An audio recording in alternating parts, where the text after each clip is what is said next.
Hi, how you doing? And welcome back to another video on the channel. So, who are the best undervalued differential picks in FPL right now? Well, in order to put it into a bit of context, we need to look at the teams with the best fixtures. Chelsea, Palace, Sunderland, West Ham, Spurs, Liverpool, and Aston Villa all sit top of the fixture ticker for the next 6 game weeks. Now, when we're talking differential players, these are the players in FPL who are less than 10% owned by the managers. And you wouldn't necessarily fill out your whole team with them. You maybe want your fourth or fifth defender, fourth or fifth midfielder, or third forward to be a differential pick. Because if you just go for the popular players all the time and you need to make ground in your mini league, you're going to struggle to do it without the odd differential. So you wouldn't fill out your whole team, but the odd pick is absolutely fine. We're going to take a look to start with for the differential goalkeepers. Now, these are all the goalkeepers, like we say, under 10% owned, and their performances for the last 6 game weeks. We've got clean sheets versus expected goals conceded, and the bigger the circle, the more saves they've made in that time span. Immediately for me, Alisson from Liverpool stands out as probably the best goalkeeper from this bunch. Now, when you're picking a goalkeeper, you do want him for the rest of the season, and we're in that stage now where you don't want to be using your free transfers. So, unless you're on a wild card, I probably would just keep your goalkeeper as it is. But people are looking at transferring out Raya from Arsenal to get an extra outfield Arsenal player, and you're probably swapping a Van Dijk or a Ekatike from Liverpool in order to do so. So therefore, it does free up some Liverpool spaces. And Alisson, you do get what you pay for. Liverpool have started keeping clean sheets, and with their good fixture run, I do think they could continue to do so. However, you were looking for a different player, maybe someone from a team you're not going to want three outfield players from. You could go for Vicario from Spurs. Now, for me, I would avoid this player, but because he's doing quite well on this chart, and Spurs have kept 2 clean sheets in the last 6 games, I think it is someone to be discussed at least. And with Spurs' good fixtures, there's no reason why they can't go on a couple of clean sheets in the next few weeks. However, I think the lack of big price differences between, say, a Vicario and an Allison means that you might as well go for either a Kelleher or a Verbruggen. If you weren't going to go for an expensive goalkeeper, you might as well just drop down and save a bit more money. So the problem with Kelleher and Verbruggen is that they play for teams that could potentially go on a bad run at any point.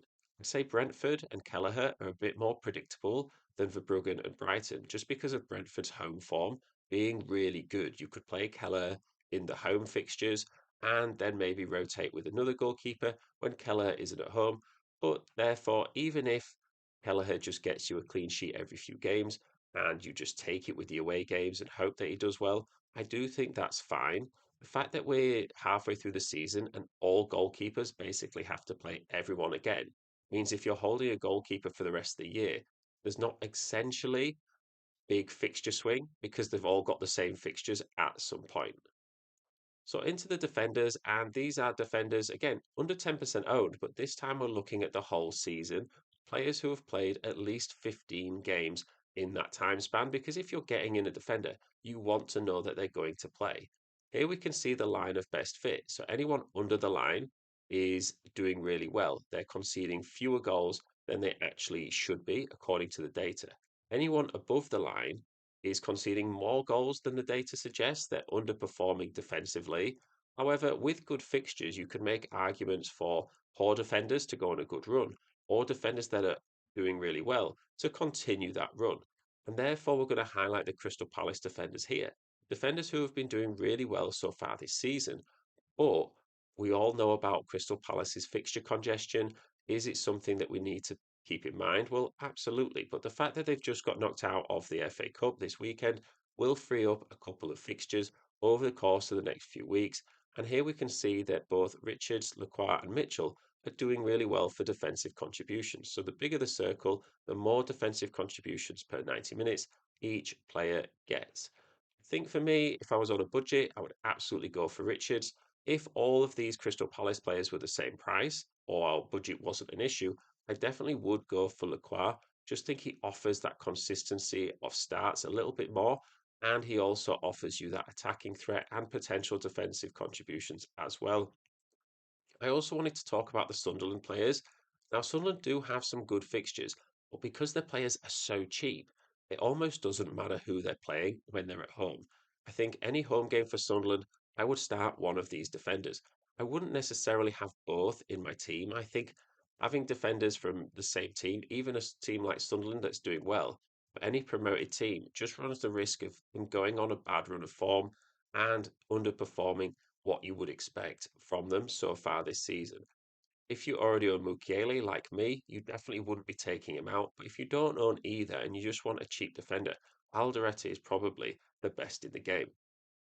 Here we're going to talk about Romero a little bit like Vicario in the sense that he plays for Spurs and Spurs they're not on a good run of form, but equally the league table is really close for point spread. It's quite inconsistent from a lot of teams this season, and Spurs have shown at times that they can go on a run of clean sheets.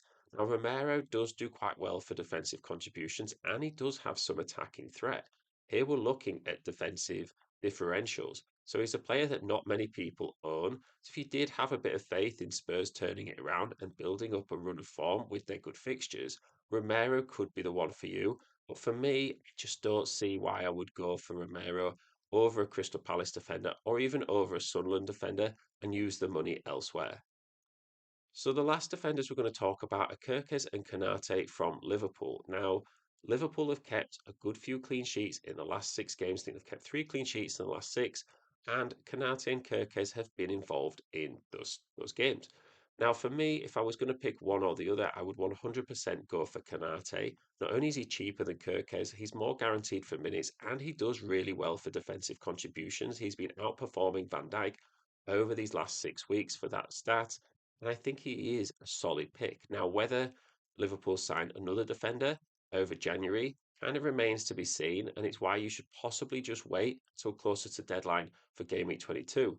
But if you did have a space in your defence, maybe you were going for double Arsenal attack instead of double defence, Penate is a pretty solid pick, as he's proved for most of the season. So the best differential midfielders are shown on the chart here, and we've got goal involvements versus expected goal involvements.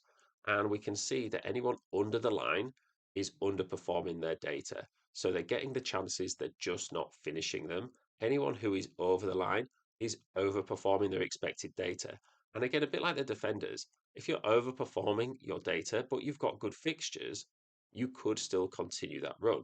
I would suggest, though, over a longer period of time, that form won't continue. Anyone who is underperforming their expected data and under the line with good fixtures and getting the same chances against easier opposition, I would expect some attacking returns from. I'm going to talk about Pedro Neto here from Chelsea on the circle. I think he is a great pick in FPL right now, and he's absolutely risky because we don't know which Chelsea players are going to start with the new manager.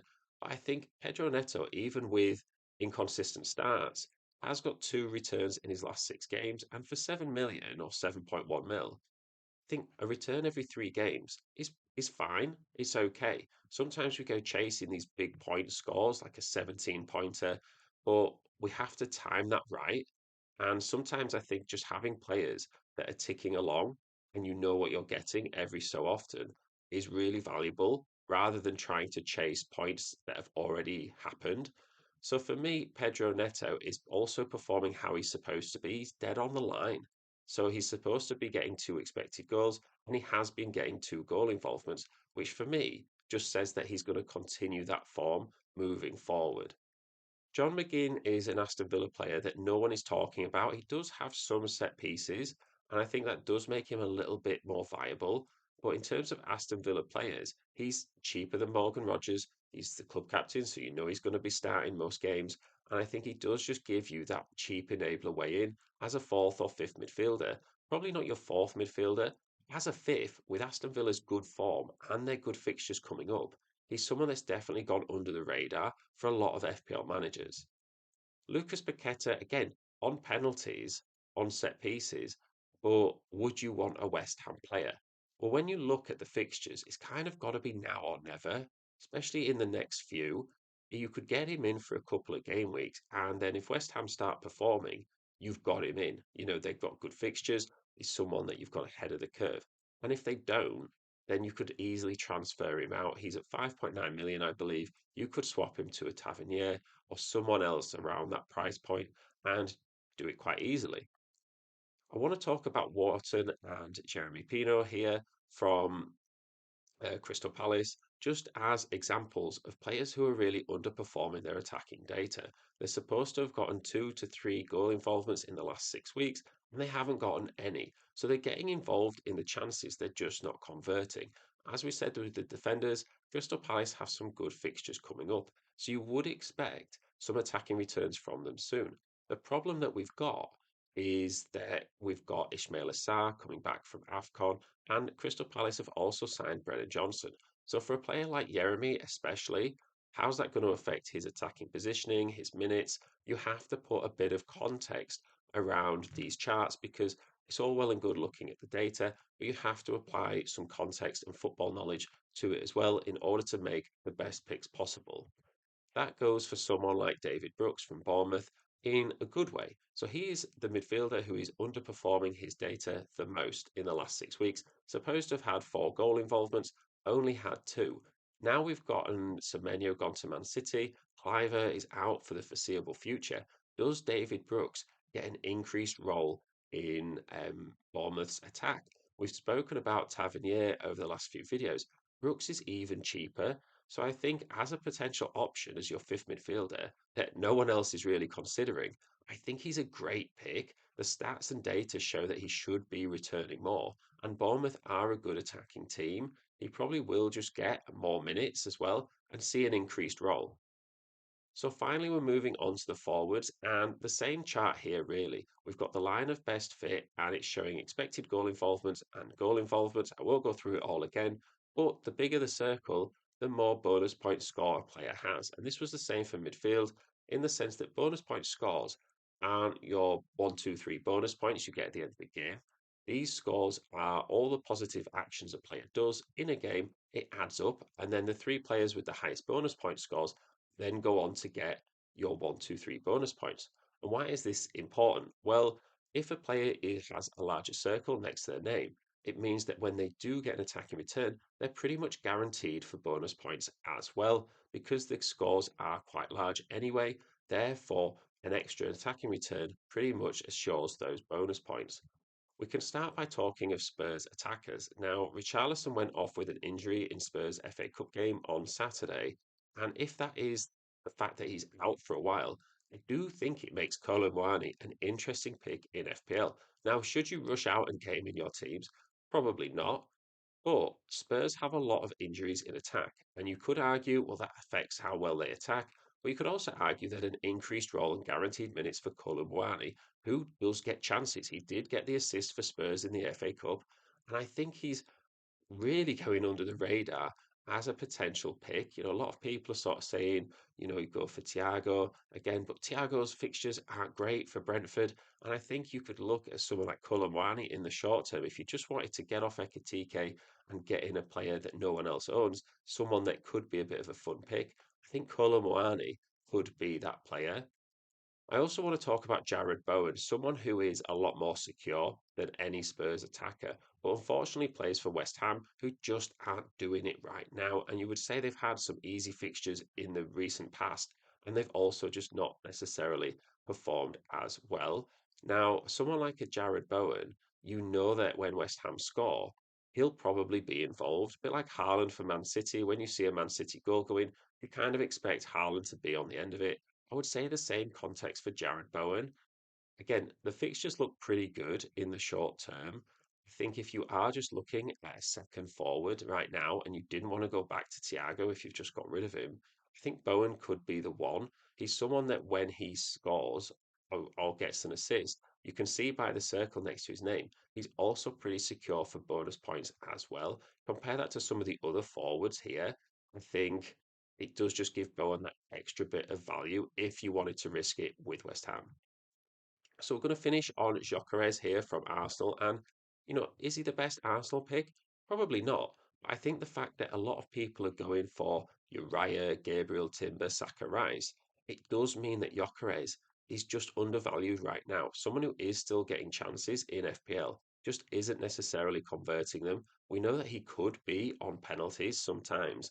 And if you did, want a double Arsenal attack, maybe you wanted a Rice and you had a bit of a spare space as you forward, I think Gyökeres is okay. Havertz isn't playing just yet, and I think he's someone, Gyökeres, that you could really get in for a few weeks and just see how it goes. You don't have to keep him for too long. But if you did have a spare free transfer and you wanted just to attack the upside, I think Gyökeres is an interesting pick. So that's the video. Let me know what you think about the players discussed. Are there any other players that you've seen on these charts that you think, oh, quite like to get them in? Any questions, pop them in the comments. Hopefully it's helped you out. Please do consider subscribing as well. It does really make a difference for a small channel trying to grow. And I will see you in the next one.